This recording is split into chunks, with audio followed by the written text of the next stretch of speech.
I want to make a video about the things that go on in Africa. And at the start of this video, I want to say that when I was at Florida Sheriff's Youth Ranchers Association Wilderness Program, which was a scout program year-round for a year and 9 months, I had an albino teacher there that was from the Amazon, and he wouldn't tell us why he ended up in the situation that he's in, but I am older now, and I've seen videos about why he landed in the situation that he landed in the Amazon. You know, he had red eyes. He had red eyes. He's white. But you see, the thing is I've seen the videos of these people shooting people in the backs as the adults as they run away in the backs. And I've seen the children, and they collect the children and turn them into minors and slaves and make them work for us. And all of our electronics that we use are tainted by that. And the thing is, you know, he ended up living in the middle of the Amazon without his family because of this behavior, to what I believe to be true and what he wouldn't tell us then and what I've seen now out there. He lived in a treehouse for years. His dream was to meet an Asian woman and have children and come over to America and start a farm. And he did that, and he became a teacher at Florida Sheriff's Youth Ranch Association Caruth Camp when it was a year-round program, a scouting program. And you see, the thing is why should these things be allowed to happen in the world? Why is it that people will go and give other people weapons and ammunition and all these things to do acts like that?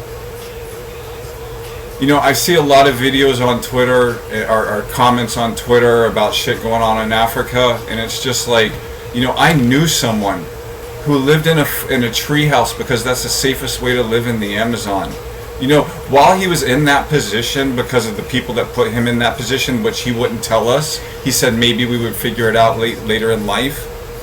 He was wrapped up by a python that was going to eat him, and he taught us, if you're ever wrapped up in a python, start chewing through it. And he said that saved his life while it was squeezing down on him, with the people that put him in the position, you know, because they wanted some children to mine for them. Chief Kelly was awesome. He was so cool. He used to tell us the coolest stories about living in the Amazon at 12, 16 years old with no adults around, and meeting an Asian woman and moving over to America and starting a farm and having a bunch of kids.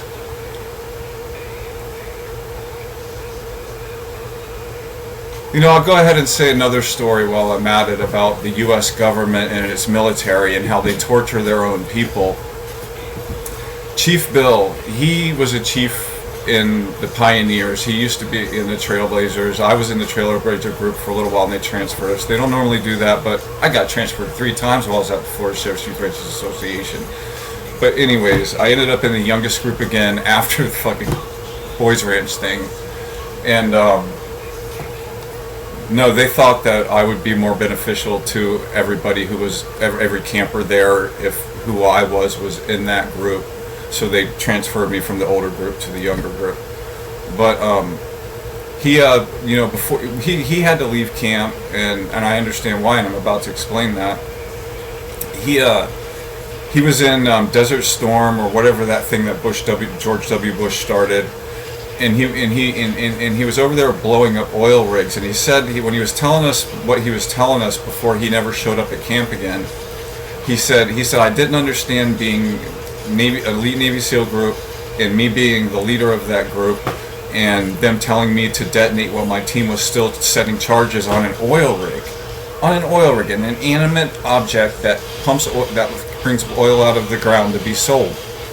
And he's like the whole time I was doing it, and still, he's like, I can't figure it out.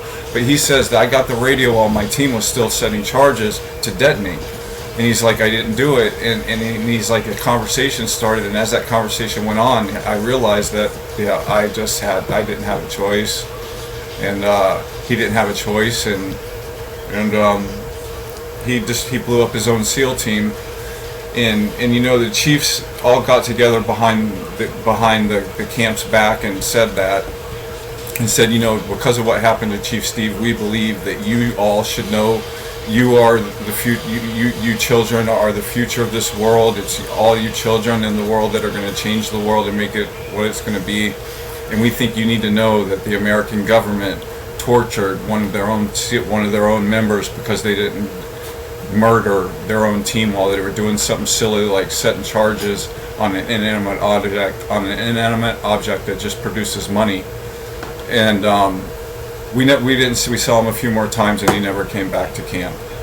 But yeah, so it's just, you see all this shit going on in the world, and people talking about what's going on in other countries, and from whatever racist, Nazi, fascist viewpoint that they're coming from, and it's disgusting.